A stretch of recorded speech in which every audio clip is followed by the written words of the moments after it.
ఉపరాష్ట్రపతి ఎన్నికల్లో ఎన్డీఏ అభ్యర్థిగా మహారాష్ట్ర గవర్నర్ సిపి రాధాకృష్ణన్ ఎంపిక చేయడాన్ని కూటమి నేతలు స్వాగతించారు. సుదీర్ఘ ప్రజా జీవితంలో రాధాకృష్ణన్ అంకితభావం, వినయంతో ప్రత్యేకంగా నిలిచారని ప్రధాని నరేంద్ర మోదీ కొనియాడారు. వివిధ హోదాల్లో బాధ్యతలు నిర్వర్తిస్తున్నప్పుడు నిరంతరం సమాజ సేవ, అణగారిన వర్గాలకు సాధికారత కల్పించడంపైనే దృష్టి సారించారని తెలిపారు. ఈ మేరకు సామాజిక మాధ్యమం ఎక్స్లో పోస్ట్ చేశారు. రాధాకృష్ణన్ కు ఎంపీగా వివిధ రాష్ట్రాలకు గవర్నర్ గా పనిచేసిన అనుభవం ఉందని ప్రధాని తెలిపారు. ఎంపీగా ఉన్నప్పుడు పార్లమెంట్లో ప్రజా సమస్యల్ని బలంగా వినిపించేవారని పేర్కొన్నారు. రాధాకృష్ణన్ అనుభవం ఎగువ సభ గౌరవాన్ని పెంచడంతో పాటు కొత్త మైలు రైళ్లు చేరుకోవడానికి దోహదం చేస్తుందని విశ్వసిస్తున్నామని కేంద్ర హోంమంత్రి అమిత్ షా ఎక్స్లో పోస్ట్ చేశారు. రాధాకృష్ణన్ దేశానికి విశిష్ట సేవలందించారని సీఎం చంద్రబాబు ప్రశంసించారు.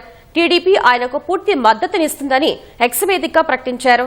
అపార అనుభవం, ప్రజాసేవ పట్ల అచంచలమైన నిబద్దత రాధాకృష్ణన్ను ఉన్నత స్థానంలో నిలబెట్టాయని జనసేన అధినేత ఉప ముఖ్యమంత్రి పవన్ కళ్యాణ్ పేర్కొన్నారు.